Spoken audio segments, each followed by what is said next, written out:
बिहार की सियासत एक बार फिर से गर्म हो चली है। मामला फिर से जहां से शुरू हुआ था, मुझे लगता है वहीं वापस हम चले गए हैं। फेस पर जो फसाद है, चाहे वो एनडीए की तस्वीर हो या महागठबंधन की तस्वीर हो, और जब जब प्रधानमंत्री बिहार का दौरा करते हैं तो वहां पर एक अलग ही लेवल की पॉलिटिक्स दिखती है। मुद्दे कई हैं कल के उनके इस दौरे के बाद, उनके भाषण के बाद, लेकिन अमित शाह का बयान इस बीच आना और एक बार फिर यही कह देना समय बताएगा कौन होगा एनडीए का फेस।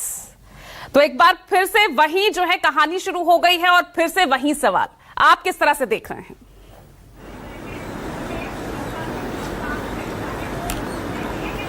देखिए पूजा, 2024 एक साल होने को है। लोकसभा चुनाव के नतीजे जब आए थे, यही जून का महीना था। जब 2024 के लोकसभा चुनाव के नतीजों के बाद ये कहा गया और माना गया कि प्रधानमंत्री नरेंद्र मोदी की लोकप्रियता का ग्राफ और बीजेपी की चुनावी जीत का जो सिलसिला है वो थमा है, उनकी सीटों में घटोतरी हुई है और पिछले 10 साल से जो रथ चला आ रहा था वो लोकसभा चुनाव के बाद रुक जाएगा। उसमें कुछ रुकावट आई, लेकिन उसके बाद के जो विधानसभा चुनाव हुए, खास करके महाराष्ट्र, दिल्ली और हरियाणा, ये तीनों चुनाव बड़े इंपॉर्टेंट थे। और भारतीय जनता पार्टी ने ऐसे राज्य, खासकर महाराष्ट्र और हरियाणा, जिनके बारे में आज के 2 दशक पहले ये माना ही नहीं जाता था कि भारतीय जनता पार्टी कभी अकेले दम पर इन राज्यों में सरकार बना सकती, लेकिन महाराष्ट्र में करीब करीब अकेले दम पर सरकार बनाने की स्थिति में पहुंची और हरियाणा में उसने बनाया। और जो 2024 से उसका ग्राफ गिरा माना जा रहा था, उसने उसको कंपनसेट कर लिया और अब उसका आत्मविश्वास भारतीय जनता पार्टी का अब 7वें आसमान पर है। और वो गढ़ या वो दुर्ग जो अभी तक उसने अकेले दम पर भेद नहीं पाया है, अब उसकी निगाहें बिहार और बंगाल जैसे राज्यों में हैं। और अब ऐसे समय में जब नीतीश कुमार की तबीयत को लेकर, उनके स्वास्थ्य को लेकर तमाम सारी बातें कही जा रही हैं, भारतीय जनता पार्टी के लिए उसे अपनी रणनीति के मुताबिक ये सुनहरा मौका दिखाई देता है जिसमें वो बिहार में अपने टॉप गियर में जा सकती है। तो बहरहाल प्रधानमंत्री की यात्राओं को अगर आप बिहार के सिलसिले में देखें तो इस बार इस साल में 5वीं बिहार यात्रा उन्होंने की है। और जब लगातार, अभी चुनाव बहुत बाकी है, लेकिन 5 यात्राएं उन्होंने की है। और उसके बाद कल जब वो गए थे, उन्होंने लालटेन और पंजे, जंगल राज, वो जो बातें करते हैं आरजेडी को निशाने पर लेके, ये बातें तो उन्होंने कही।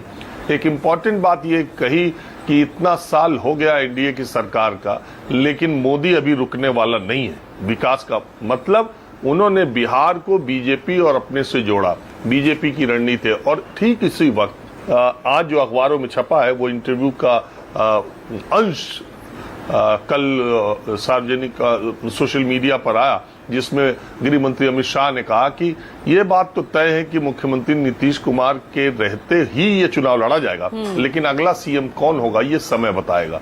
अपने आप में ये एक बड़ी बात है। आपको याद होगा महाराष्ट्र का चुनाव जब हो रहा था तो एकनाथ शिंदे के बारे में भी ठीक इसी तरह का बयान दिया गया था कि मुख्यमंत्री के तौर पर, एकनाथ शिंदे के मुख्यमंत्री के तौर पर ही हम ये चुनाव लड़ने जा रहे हैं, लेकिन अगला सीएम कौन होगा ये समय बताएगा। तो इसी तरह से आप इसको भी देख सकती हैं।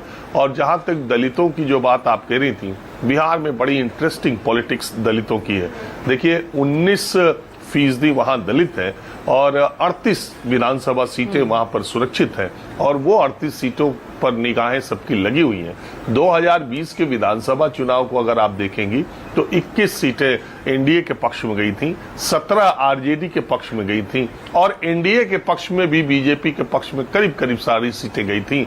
उसका बहुत बड़ा कारण था कि एलजेपी के चिराग पासवान अलग चुनाव लड़ रहे थे और उन्होंने जेडीयू को डेंट करने में सर्वाधिक भूमिका पहुंचाई। जेडीयू को विधानसभा में उसका आकार छोटा करने में चिराग पासवान का बहुत महत्वपूर्ण योगदान रहा है। बिहार में 3 दलित मुख्यमंत्री अभी तक हुए हैं, भोला पासवान, रामसुंदर दास और जीतन राम मांझी, लेकिन इन तीनों ने अपना प्रभाव छोड़ने में कामयाब नहीं रहे। लेकिन जीतन राम मांझी जब से एनडीए के खेमे में आए हैं, वो चिराग पासवान से 2-2 हाथ करने में जुटे हुए हैं। जो जीजा आयोग और जमाई आयोग जो आरजेडी के लोगों ने आरोप लगाया, वहां भी आप देखिए तो दोनों के रिश्तेदार उस आयोग में भी हैं।